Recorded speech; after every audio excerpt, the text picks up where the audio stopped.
Hey guys, I had to walk barefoot. I want to show you. It's beautiful out. Look at the sky.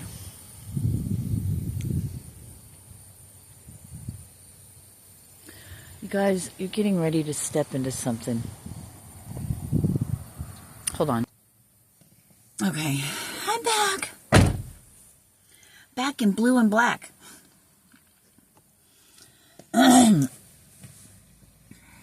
So it's beginning. Listen to me. It's beginning.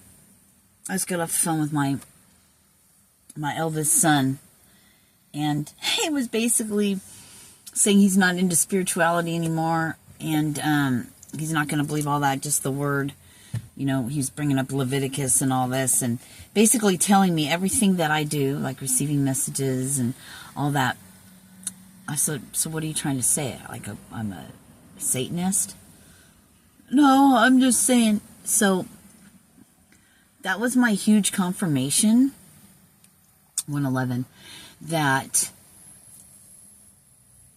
yeah, it's beginning. And I'm getting chills.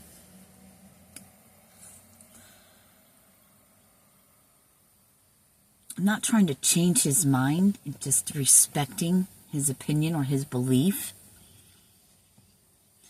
But it was giving me that, because I believe what I believe. I believe that it doesn't matter. I believe what I believe. You believe what you believe. He believes what he believes. And I just told him, son, at the end of the day,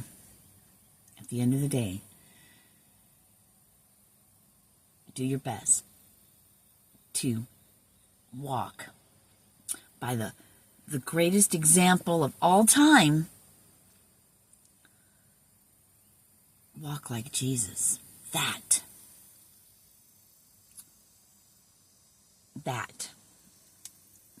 But Jesus didn't say, I'm a Christian. Jesus didn't say, get down on your knees and bow down to me and worship me. Never. Never. So, but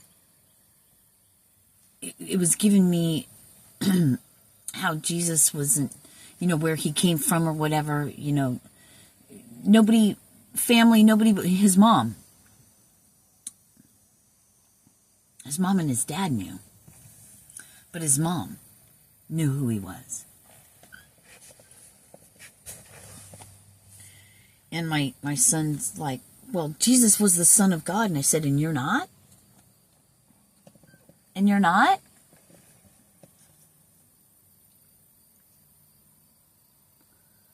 But what it was giving me is, so what we are getting, I'm going to say we because it's for me too. What we are getting ready to embark on, and this is how you know that what we're doing next is going to be like it's written in prophecy. It's only just begun. He was trying to tell me necromancy. I'm like, the dead talk to me. I mean, that's just the way it is. Oh, yeah, that's what it was. I said, Jesus received messages. He goes, yeah, well, he's the Son of God. Yeah. No, maybe that wasn't it. But anyway, that was said too. And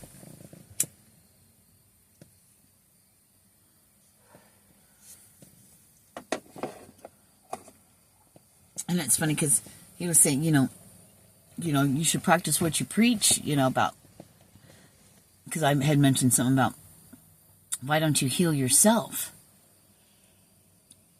Well, I have been.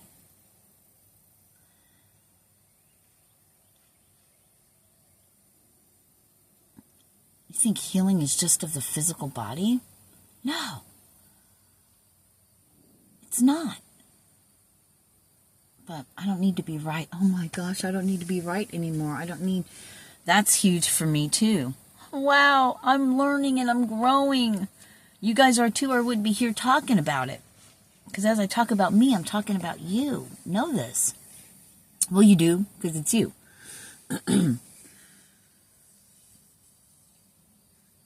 But that one little sign of what he was saying to me shows me what I'm getting ready to walk into. What we're getting ready to walk into. So you guys will be seeing this in your lives. Your friends, your family, your neighborhood, you know, where you grew up, where everybody knows you. You won't be revered. You won't be believed where you come from, just like the one that came before us. And I told my son, I said, listen, I have a contract, I have a whatever, I have a soul mission with the one true only. With Source, God, whatever. I'm getting a phone call. She's going to have to wait a minute. And that's it. I said, I don't care what anyone says or thinks, because nothing else matters. I don't need anyone to believe me. You guys don't need anyone to believe you. And if you aren't quite there yet, you are well on your way. Trust me, I'm getting chills. All up the back of my arm, all up the back of my neck, all up my back, down my legs now. Chills all over. It's like walking into a freezer. And then it's gone. This is a new era.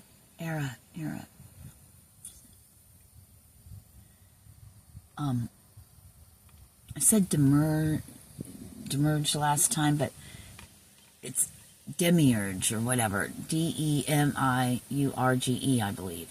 And I think it has something to do with like the creation or something. You can look it up. That's what I was referring to in my last video. I saw you in there. But it wasn't completely clear.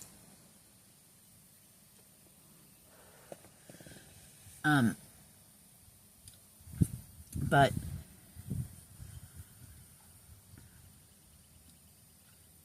yeah, and I told my son things. Like I said, I don't care if anyone believes me or not. And I told him. I said, it doesn't matter what people's words are anyway. But it's their actions and what they do. That is what matters. That they keep giving me, that's that you know them by their fruits.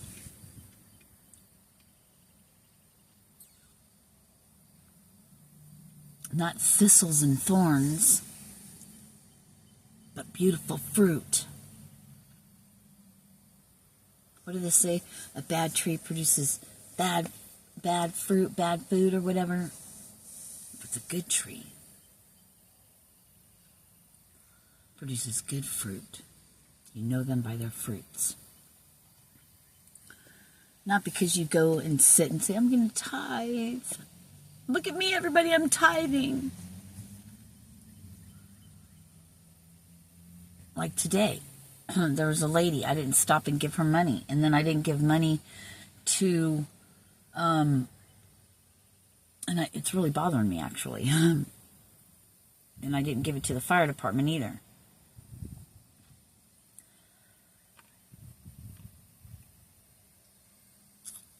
Which really makes me want to go back. Anyway, it doesn't matter. I shouldn't bring that up. But you got to do what's right for you. And you just got to do what's right for you and what you can live with within yourself, regardless of anybody else. Because you're the one who has to live with the consequences. It's your life.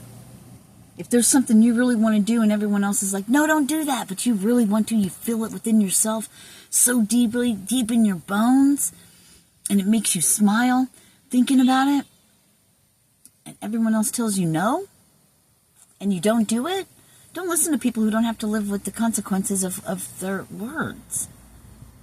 Ever. You got to do what's right for you, because you're going to be with you every single day until you leave this planet, or you're a human. And then your soul is still your soul the energy source, your essence. So, this hurricane's going out.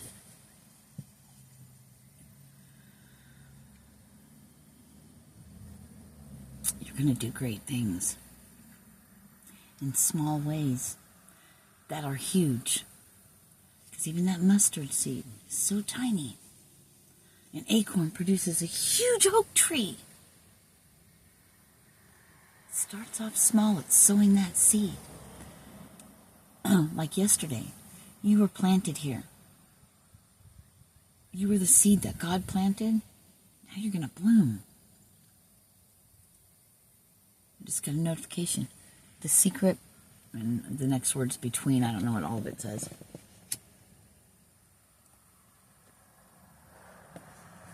Great things in small little ways.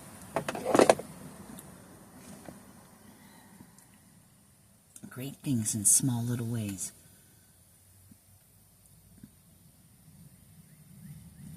Do you only praise God when you get good things? Or do you give praise when the worst, most horrendous things happen to you because you knew it was for your betterment?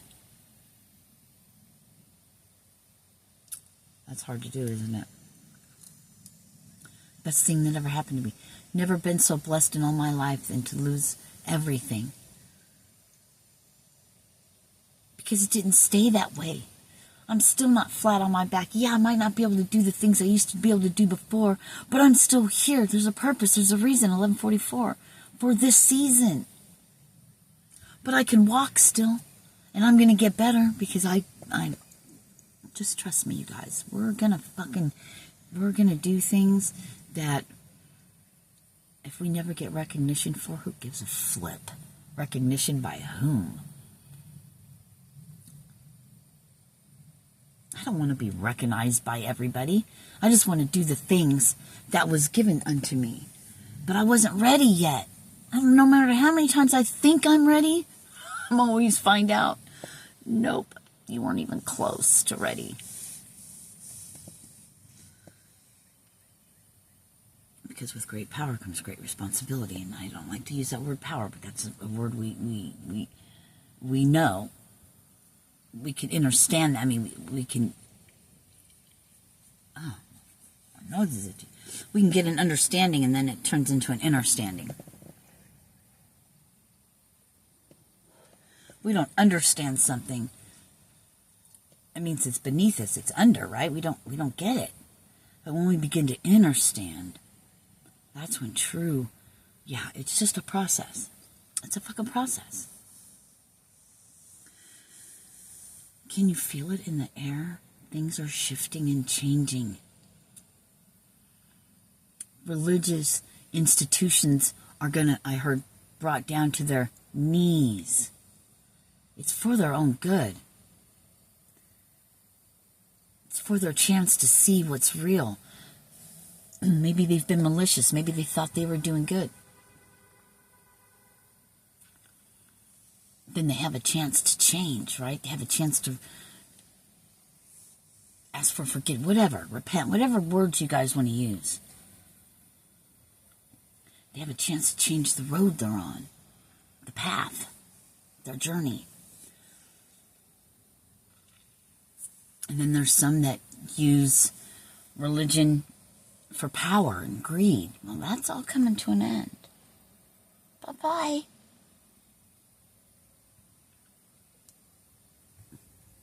It takes a few. They're giving me like the 300, that movie 300. It takes a few.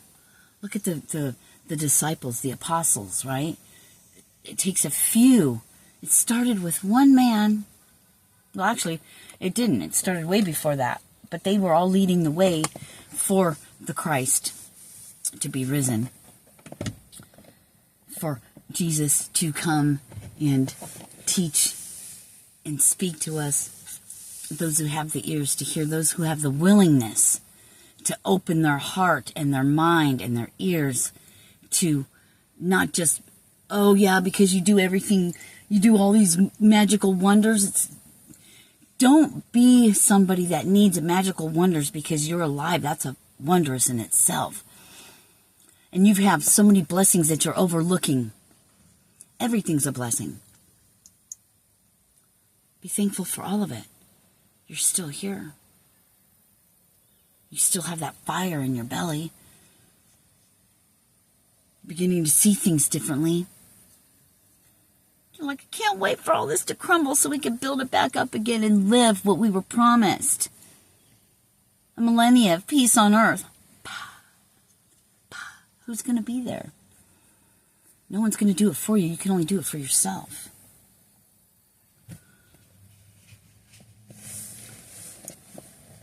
To each his own. And I more power to everybody, you know. More power to anybody who does whatever they do. That's your journey. And no one can speak for your journey except for you and your higher power. What you call God, what you deem, whatever your belief is. Right? That's between you and your maker. Right? We're only responsible for ourselves. So, we're just all trying to get back to the one source from which we came. And it's almost here.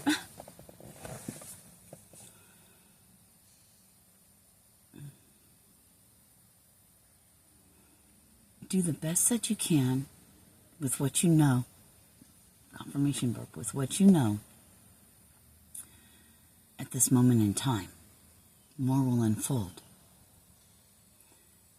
And you'll keep rising, and you'll keep getting better, and you'll keep getting better.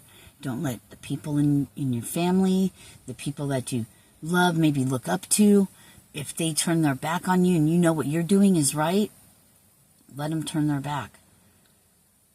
You go to the ones where you're called.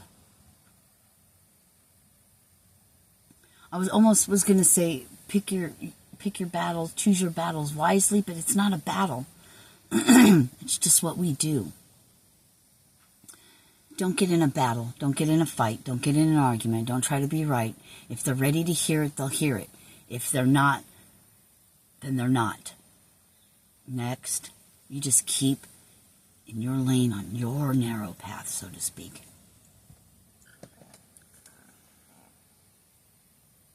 It seems hard, but that's how they want you to look at it. It seems like we're being punished because we don't have all the worldly things. It can feel like being punished, but it's freeing. It's the opposite. Why do you think they still live in fear? I heard condemnation. But anyway, they live in fear and they don't have enough and always striving for something else except for what matters the most. All you can do is lead by example and not fall into the trap. No, I don't want to say trap. Not fall into the old paradigm. I heard paradox as well. The old paradigm of how you used to be. It's easier to go back there for some reason. Like I told my son, I said, things are bad and tough. I easily could go get high and do all that and say, fuck all this. Not today. Because I'm used to it, because it was my habit. Because I was trained and programmed in my own thoughts to be that way.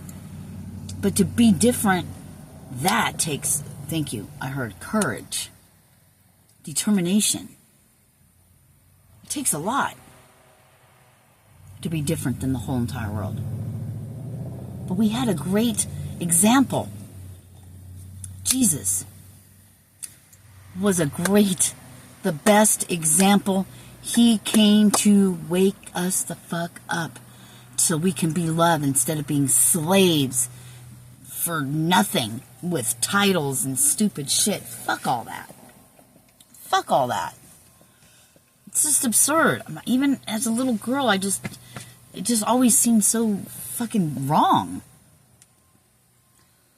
But it's funny how everything that I do, my son brought up to me. I just got a notification. And that's fine. If you can't see that I've changed, if you can't see those things in me, that's not my problem, that's yours. I don't need validation or acceptance from anybody. Just the one that sent me here. How about that? That's it. Stay true. Stay strong. Getting ready to embark on something huge, and I keep getting all these notifications, and a big butterfly just flew over my car. I love you guys. Peace. Peace be with you. My peace I leave with you. Namaste. Namaste.